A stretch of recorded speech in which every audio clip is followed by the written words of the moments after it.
Hello बच्चों, कैसे हो आप। आज हम कक्षा 3 हिंदी की वर्कशीट हल करेंगे। उपविषय कहानी की कहानी। तो चलिए वर्कशीट हल करते हैं। भाषा ज्ञान। किसी भी भाषा को दो तरह से व्यक्त कर सकते हैं। पहला मौखिक, जब हम अपनी भाषा को बोलकर व्यक्त करते हैं। दूसरा लिखित, जब हम अपनी भाषा को लिखकर व्यक्त करते हैं। प्रश्न 1, भारत के विभिन्न राज्यों में अलग अलग भाषाएं बोली जाती हैं। नीचे दी गई कुछ प्रचलित भाषाओं को उनके राज्यों से मिलाइए। तो चलिए नीचे दी गई भाषाओं को उनके राज्यों से मिलाते हैं। क उड़िया, उड़िया को मिलाएंगे उड़ीसा से। ख बंगाली को मिलाएंगे पश्चिम बंगाल से। ग मराठी को मिलाएंगे महाराष्ट्र से। घ मलयालम को मिलाएंगे केरल से। ड़ कन्नड़, कन्नड़ को मिलाएंगे कर्नाटक से। चलिए आगे बढ़ते हैं। प्रश्न 2, डिब्बे में दिए गए शब्दों के उचित प्रयोग से नीचे दिए गए वाक्यों को पूरा कीजिए।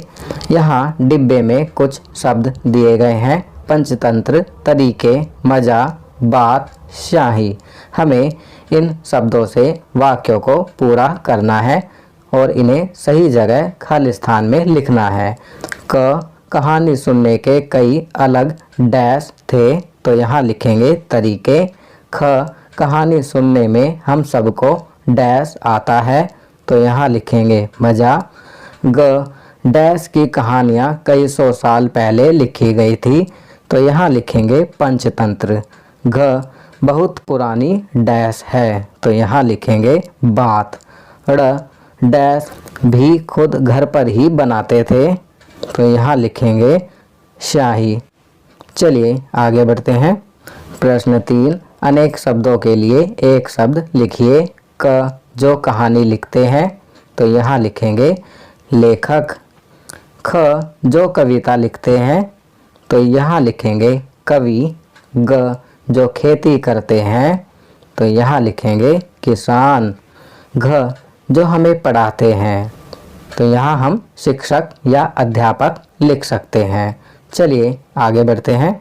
प्रश्न 4, नीचे पंचतंत्र की एक कहानी दी गई है।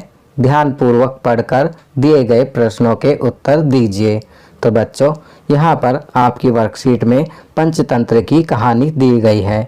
आप इसे ध्यानपूर्वक पढ़ेंगे और पढ़ने के बाद नीचे दिए गए प्रश्नों के उत्तर लिखेंगे। चलिए कहानी पढ़ने के बाद हम दिए गए प्रश्नों के उत्तर लिखते हैं।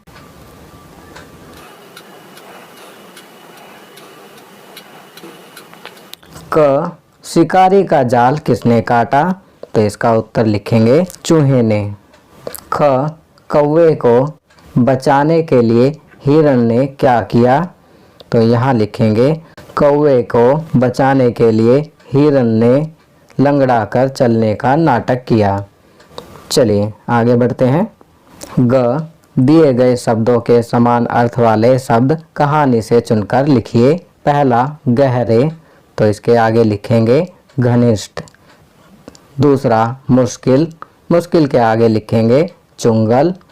तीसरा प्रयास, प्रयास के आगे लिखेंगे कोशिश। चौथा हमला, हमला का समान अर्थ वाला शब्द है आक्रमण, तो यहाँ आक्रमण लिखेंगे। चलिए आगे बढ़ते हैं। घ इस कहानी से आपको कौन सी दो शिक्षाएं मिलती हैं, तो बच्चों आप कहानी से मिलने वाली कोई भी दो शिक्षाएं अपने शब्दों में लिखेंगे। आपकी सुविधा के लिए मैं यहाँ लिख रहा हूँ। पहला, हमें विपत्ति के समय घबराना नहीं चाहिए और सूझबूझ से काम लेना चाहिए। दूसरा, सच्चा मित्र वही होता है जो मुसीबत में साथ निभाता है। चलिए आगे बढ़ते हैं। अब यहाँ अध्यापकों के लिए निर्देश दिए गए हैं। छात्रों को प्रतिदिन सुलेख लिखने के लिए प्रेरित करें। कुछ पंक्तियाँ व शब्द उदाहरण के लिए अवश्य दीजिए। छात्र पाठ्यपुस्तक को पढ़ें व नए शब्दों का अभ्यास करें। तो बच्चों आपको प्रतिदिन सुलेख लिखना है, कुछ नए शब्दों का अभ्यास करना है। तो यह कार्य आप स्वयं करेंगे। आप अपनी पाठ्यपुस्तक पढ़ेंगे, सुलेख लिखेंगे और नए शब्दों का अभ्यास करेंगे। चलिए आगे बढ़ते हैं। संस्कारशाला छोटी छोटी पर बड़ी बातें। जिस व्यक्ति ने कभी गलती नहीं की उसने कभी कुछ नया करने की कोशिश नहीं की। Albert Einstein.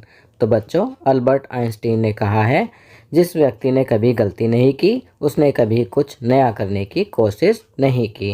अर्थात गलती केवल वही करता है जो कुछ नया करने की कोशिश करता है। खाना पीना, वेजिटेबल सैंडविच बनाकर खाना। गतिविधि, मसालों की खुशबू से उनकी पहचान करना सीखना। आपको मसालों को उनकी खुशबू से उनकी पहचान करना सीखना है। खेल, हम में से कौन ऊंचा कूदे। चलिए आगे बढ़ते हैं। दैनिक दिनचर्या। निम्नलिखित आदतों को अपनी दिनचर्या में शामिल करें। अपने माता पिता का अभिवादन करके अपने दिन की शुरुआत करें। अपने दांतों को दिन में 2 बार ब्रश करें। प्रतिदिन स्नान करें। खूब पानी पिएं और संतुलित आहार लें। अपने चेहरे को छूने से बचें और अपने हाथों को बार बार धोएं। अपना गृह कार्य समय पर पूरा करें। तो बच्चों, यहाँ पर कुछ अच्छी आदतें बताई गई हैं जिन्हें आपको अपनी दैनिक दिनचर्या में अवश्य शामिल करना चाहिए। चलिए आगे बढ़ते हैं।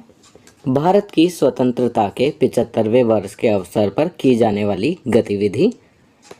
बच्चों, यहाँ भारत की स्वतंत्रता के 75वें वर्ष के अवसर पर की जाने वाली गतिविधि दी गई है, जिसमें भगत सिंह से संबंधित 5 पंक्तियाँ लिखिए।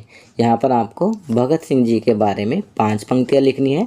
तो यहाँ हम लिखेंगे, पहला, भगत सिंह जी भारत के महान क्रांतिकारी थे। दूसरा, भगत सिंह का जन्म 28 सितंबर 1907 को पंजाब के बंगा गांव में हुआ था। तीसरा, भगत सिंह जी के पिता का नाम सरदार किशन सिंह जी और माता जी का नाम विद्यावती कौर था। चौथा, स्वतंत्र भारत की लड़ाई में इनकलाब जिंदाबाद का नारा भगत सिंह जी ने ही दिया था, जिसका अर्थ है क्रांति की जय हो। और 5वीं पंक्ति में लिखेंगे, भगत सिंह, सुखदेव और राजगुरु को 23 मार्च 1931 शाम को करीब 7:33 पर फांसी दे दी गई थी और इस तरह वे शहीद हो गए। तो बच्चों, यहाँ पर मैंने भगत सिंह जी के बारे में 5 पंक्तियाँ लिखी हैं। आप भी इसी प्रकार भगत सिंह जी के बारे में 5 पंक्तियाँ लिखेंगे। तो बच्चों, ये वर्कशीट यहाँ कंप्लीट होती है। अगर ये वीडियो आपको अच्छी लगी तो इसे लाइक एंड शेयर ज़रूर करें। अन्य विषयों पर बने हमारे लेटेस्ट वीडियोस को देखने के लिए चैनल को सब्सक्राइब करना ना भूलें और देखते रहिए हमारा channel knowledge kingdom. Thank you.